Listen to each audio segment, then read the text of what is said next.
Assalamualaikum warahmatullahi wabarakatuh. Kami daripada Unit Bahasa Melayu 4, Ambilan Jun 2023-2028.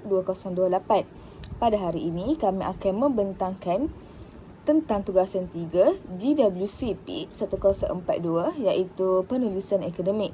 Pada hari ini, kami akan menganalisis satu jurnal ilmiah berkaitan dengan keutuhan wacana, sumber rujukan dan juga kejelasan dalam penulisan.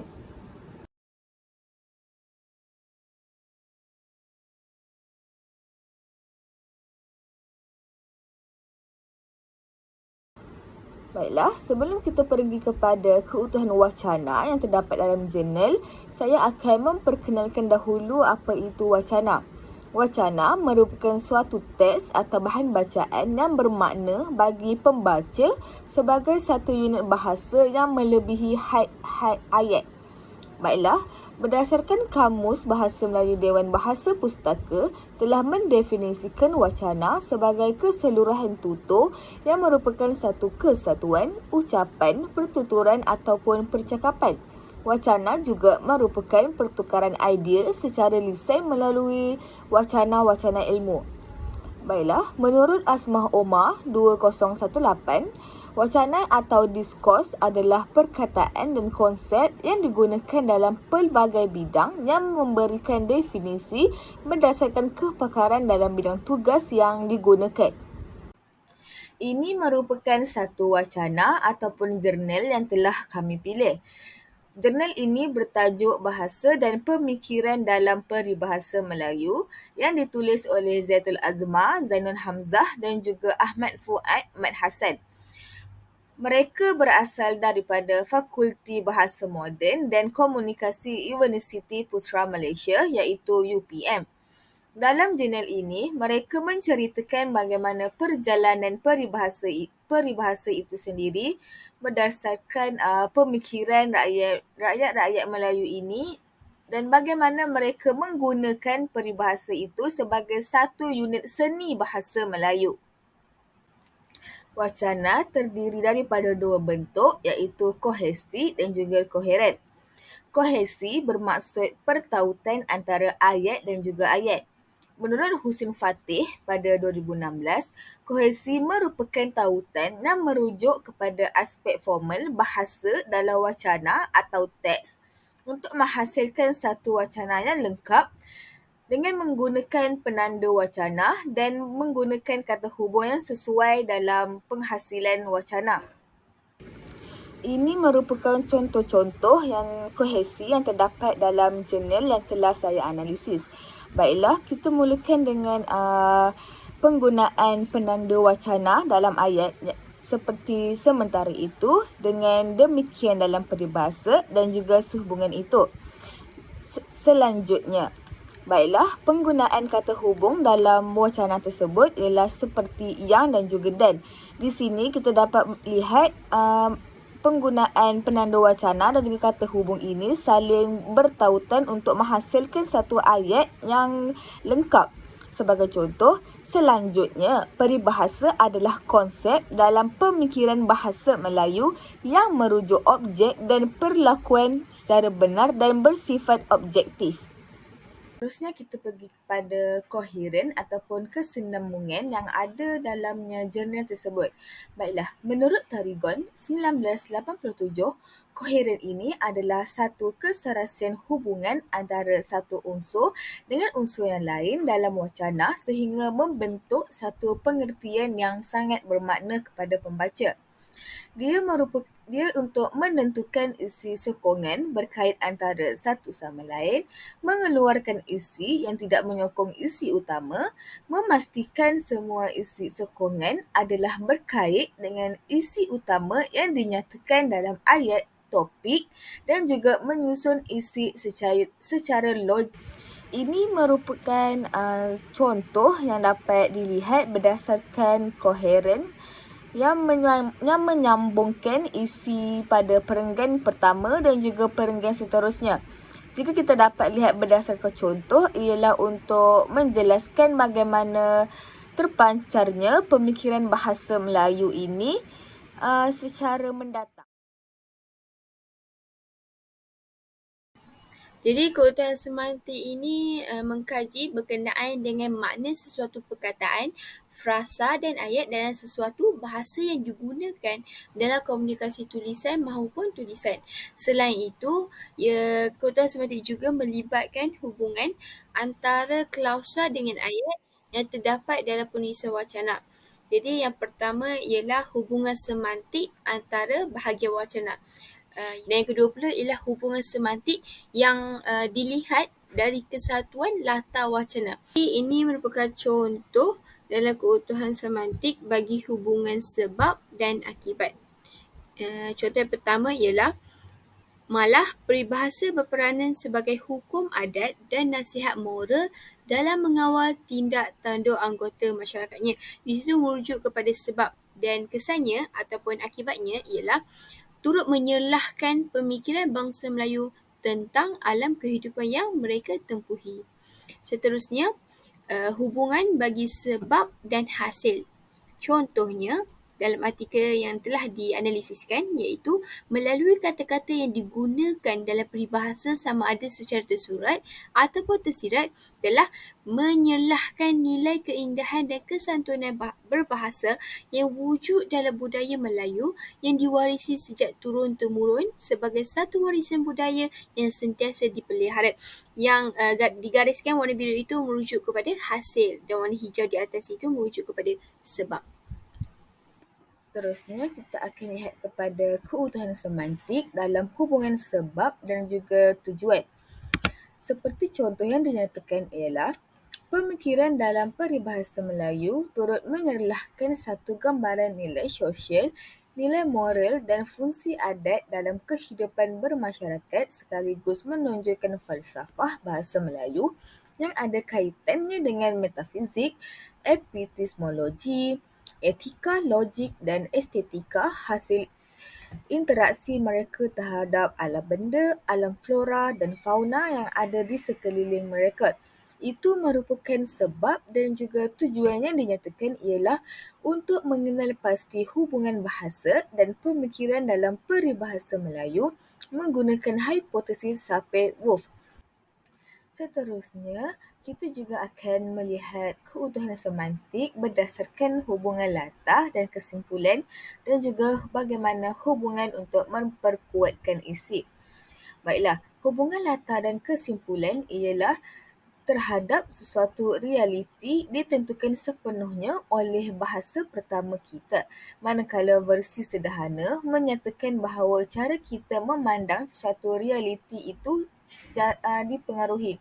Warna hijau itu merupakan hubungan latar dan warna biru itu merupakan kesimpulan.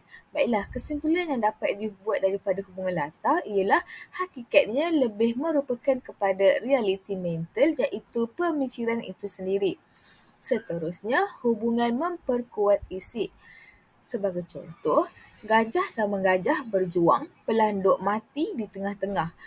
Bagi memperkuatkan isi peribahasa ini, mereka telah menyatakan contoh iaitu peribahasa ini bermaksud persengketaan antara dua pemerintah atau kuasa besar yang tamak dan perebutan kuasa yang boleh menyebabkan rakyat-rakyatnya terkorban.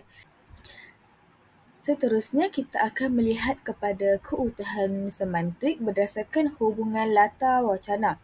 Yang pertama ialah kesatuan tajuk atau topik. Yang kedua, hubungan sosial antara penutur dan pendengar. Dan yang terakhir ialah laras bahasa yang bersesuaian. Baiklah, contoh yang dapat dinyatakan dalam kesatuan tajuk atau topik ialah peribahasa Melayu mempunyai kaitan dan rapat dengan kehidupan dan pemikiran bangsa Melayu sebagai salah satu daripada puisi tertua yang memaparkan akal budi bangsa Melayu. Penciptaan peribahasa sangat terikat dengan adat istiadat Melayu lama. Sejajar dengan itu, menerusi peribahasa dapat dikaji struktur sosial bangsa Melayu lama, sikap, aktiviti kehidupan serta falsafah hidup yang mereka anuti. Kesatuan tajuk ini menceritakan tentang bagaimana peribahasa dinyatakan dan juga bagaimana kewujudan peribahasa. Seterusnya, hubungan antara sosial penutur dan juga pendengar. Penggunaan bahasa jangan terlalu mengikuti kata isteri. Gantung tak bertali, salai tak berapi. Jika ada anak isteri, terutama anak perempuan, janganlah dibiarkan orang lelaki jahat datang ke rumah dalam makna peribahasa. Hubungan sosial antara penutur dan pendengar ini adalah untuk mudah difahami tanpa mempunyai ayat tanya di hadapan. Seterusnya, laras bahasa yang digunakan ialah laras bahasa sastera dalam bahasa Melayu, di mana ini merupakan contoh-contoh peribahasa. Jadi dalam konsep semantik pemilihan leksika ini, yang pertama ialah pembuka dan penutup.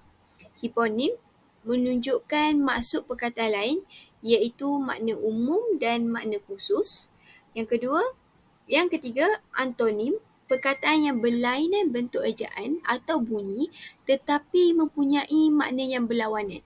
Seterusnya, kolokasi, pengulangan yang melibatkan penggunaan sekumpulan perkataan yang saling berkait dengan sesuatu idea, topik, situasi ataupun konteks. Persamaan leksika atau sinonim juga bermaksud perkataan berlainan, bentuk ejaan ataupun bunyi tetapi menghasilkan makna yang sama ataupun hampir sama. Biasanya kita dapat melihat melalui kata dasar yang sama tetapi penggunaan himbuhan yang berbeza. Dan yang terakhir ialah pengulangan yang bermaksud perkataan itu diulang secara penuh tanpa memberikan sebarang perubahan sama ada dari segi bunyi ataupun maksudnya. Jadi perkara ini dianggap penting untuk memberikan penekanan dalam sebuah konteks yang sesuai. Keutuhan leksika yang pertama ialah pembuka dan penutup. Berdasarkan jurnal ini, tidak mengaplikasikan keutuhan leksika pembuka dan penutup.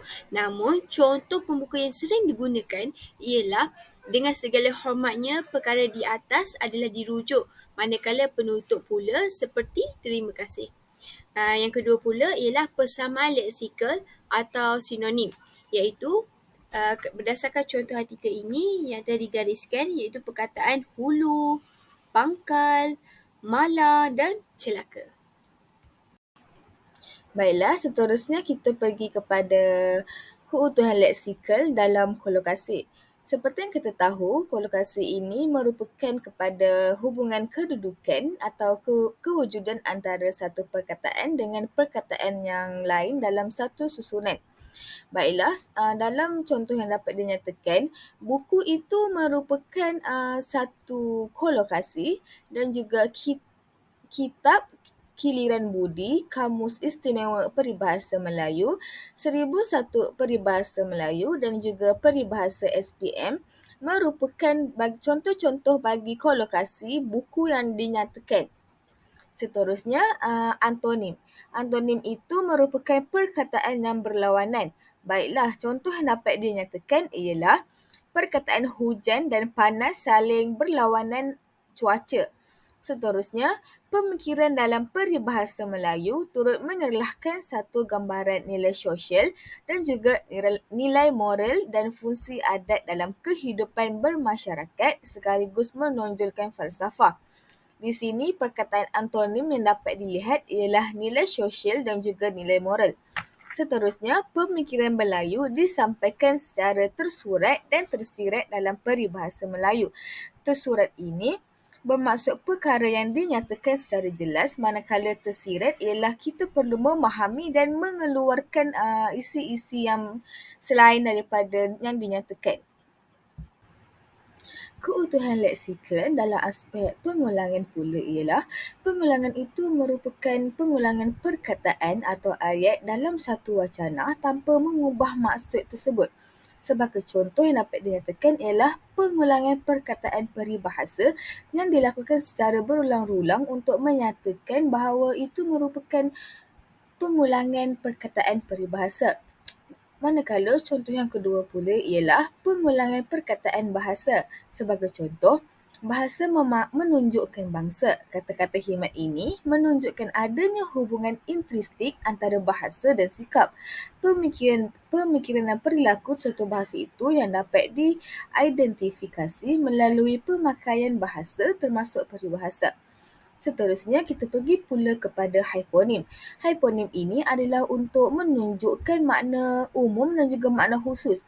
Seperti dapat kita lihat, peribahasa itu merupakan makna umum dan warna hijau tersebut merupakan makna khusus untuk menentukan, untuk memberi maksud kepada apakah itu makna umum. Seterusnya, maksud keutuhan gramatikal ialah satu hubungan wacana yang ada kaitan dengan tata bahasa. Dan wacana yang berkualiti dapat melihatkan hubungan itu berdasarkan pembinaan ataupun konstituen tata bahasa. Tambahan lagi, keutuhan gramatikal ini juga dapat dilihat melalui cara ataupun penggunaan penanda gramatikal. Selain itu, dari segi pendapat tokoh pula, Abdullah Yusof pada tahun 2009 mengatakan bahawa maksud keutuhan gramatikal ini merupakan satu bidang kajian ataupun satu bidang kajian semantik yang mengkaji makna. Yang mengkaji makna ia juga termasuklah terdapat bentuk-bentuknya, termasuklah dari segi proses pengimbuhan, pergandaan dan pemajmukan. Selain itu, pendapat tokoh Faridah Nazir pula pada tahun 2014, beliau mengatakan keutuhan gramatikal ini merupakan satu hubungan wacana yang berkaitan dengan tata bahasa. Tambahan lagi, menurut Faridah Nazir, beliau mengatakan dalam keutuhan gramatikal ini terdapat 4 jenis dan satu wacana, iaitu terdiri daripada penanda rujukan, penanda pergantian, penanda elipsis dan penanda penghubung. Kan? Iaitu berkaitan dengan penanda rujukan. Penanda rujukan ini ialah melibatkan kata ganti nama diri orang dan kata ganti nama tunjuk. Contohnya, aku, saya, kami, kita, awak, dia. Manakala kata ganti nama tunjuk pula ialah itu dan ini. Jadi dalam artikel muka surat 37 terdapat penggunaan kata ganti nama diri orang.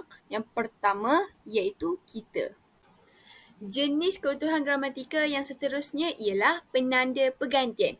Penanda pergantian ini merujuk kepada satu proses menggantikan perkataan atau frasa dengan kata nama, kata kerja atau kausal lain untuk mengelakkan berlaku pengulangan kata.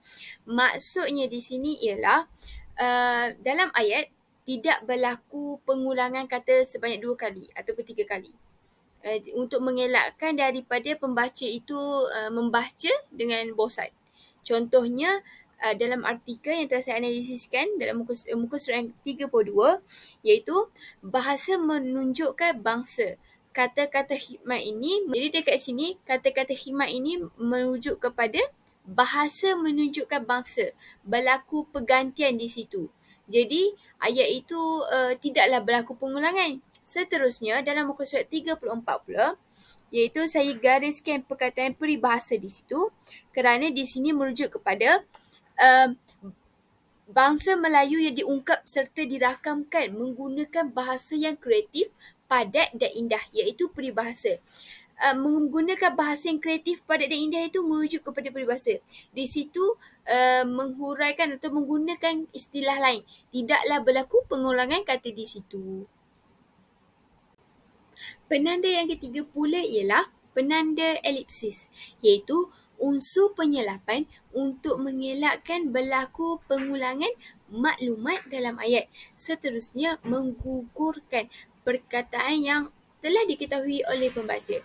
Contohnya, yang saya gariskan warna kuning di situ, yang pertama, pengalaman yang ditempuhi berkaitan dengan ayat yang kedua, iaitu konsep yang ada dalam pemikiran ini merujuk kepada realiti bangsa Melayu yang pernah hidup dalam zaman pemerintahan. Jadi dekat situ inti dia ialah pemikiran. Dan dalam ayat kedua ini menghuraikan dengan lebih lanjut. Seterusnya, penanda hubung. Penanda hubung ini berfungsi untuk menjalinkan perkataan dengan perkataan yang lain, klausa dengan klausa dan juga ayat dengan ayat. Menurut Faridah Nazir 2014, terdapat 6 jenis kata penghubung dalam bahasa Melayu yang digunakan sebagai penyambung antara fakta, klausa, frasa dan satuan-satuan yang lebih besar. Kita lihat pula kepada contoh-contoh perkembangan yang digunakan ialah oleh, kerana dan juga seperti. Seterusnya, penghuraian. Selain itu, seterusnya penambahan, lebih-lebih dan juga selanjutnya. Seterusnya, penghubung kepada tempoh iaitu perkataan yang digunakan kemudian, kedua dan pertama. Baiklah, ini merupakan contoh-contoh penanda penghubung yang terdapat dalam jurnal tersebut.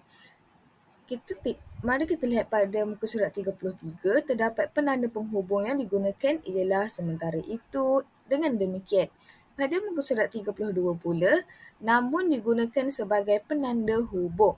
Pada muka surat 36, penanda hubung dengan yang demikian adalah untuk menyatakan contoh. Dan pada muka surat 34, penanda hubung yang digunakan ialah begitu juga dan juga selain itu. Seterusnya, kita pergi pula kepada keutuhan fonologi. Apakah yang dimaksudkan dengan keutuhan fonologi? Keutuhan fonologi merupakan satu hubungan fonologi yang dapat dilihat melalui hentian atau kesenyapan suara, intonasi dan juga nada suara. Jenis keutuhan fonologi yang pertama ialah intonasi suara yang berfungsi sebagai penanda untuk memisahkan ayat dan menunjukkan bentuk ayat itu sama ada menyoal ataupun menyata serta membezakan struktur ayat.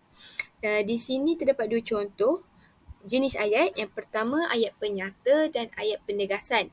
Dalam muka surat 44, di sini menggunakan ayat penegasan lagi. Muka surat 34 pula, penggunaan ayat penegas ialah tegasnya. Dalam muka surat 49, tamsilnya, peribahasa Melayu merupakan satu susunan bahasa yang menarik, indah, berlapik dan memiliki ciri kehalusan budi, pekerti, pencipta dan penuturnya. Seterusnya, nada suara, iaitu berperanan sebagai membezakan ayat mengikut situasi ataupun keadaan. Contohnya dalam artikel ini, muka surat 44, jika ada anak isteri, terutama anak perempuan, janganlah dibiarkan orang lelaki jahat datang ke rumah.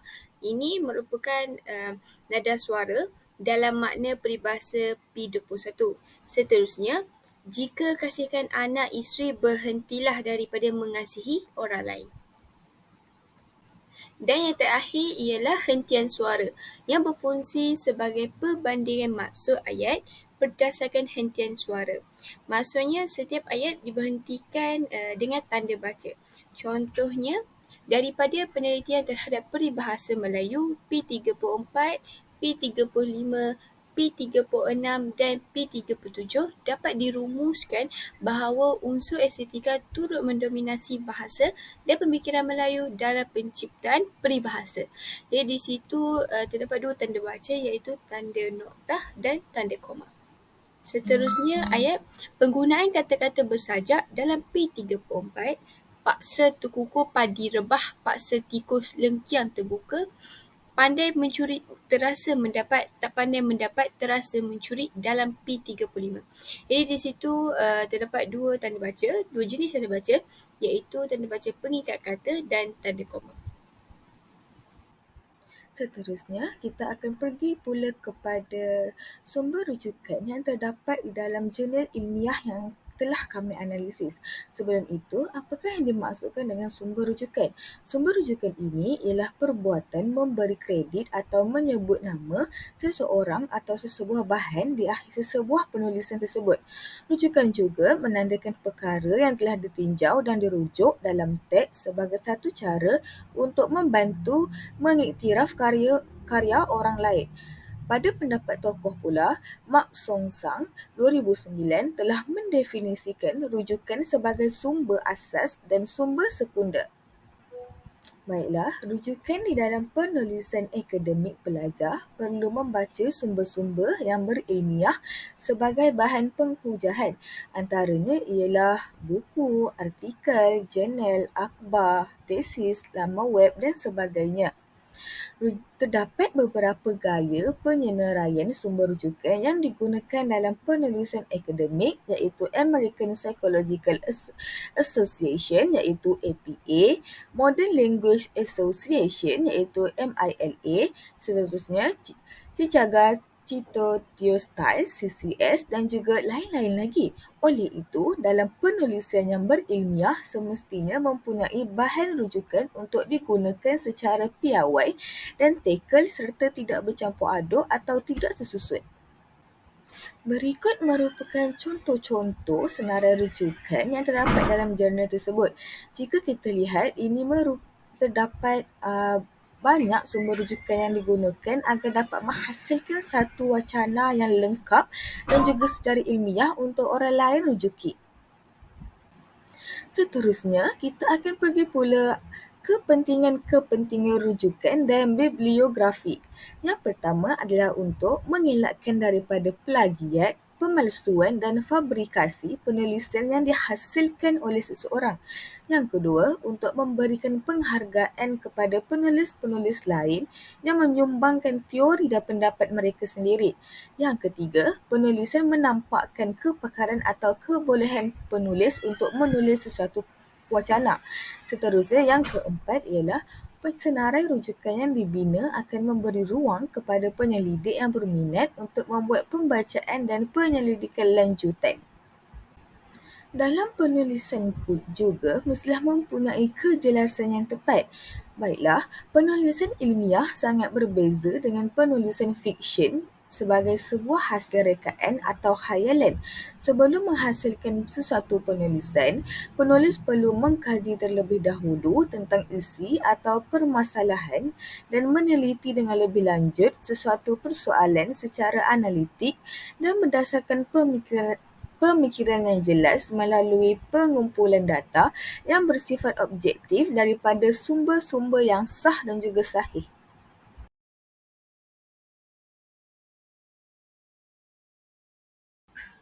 Ini antara objektif dalam penulisan iaitu perkara yang diketengahkan dalam penulisan akademik ialah penggunaan perkataan bersifat ambiguity dan neutral serta tidak melibatkan nilai-nilai emotif iaitu tidak melibatkan unsur-unsur yang beremosi dan kata-kata itu mempunyai makna yang berganda.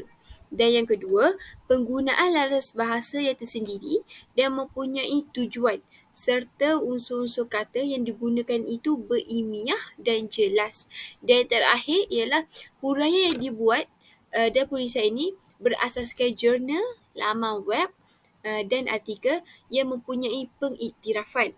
Hal ini menunjukkan isi-isi utama yang terdapat dalam penulisan itu disokong oleh bukti-bukti yang kukuh.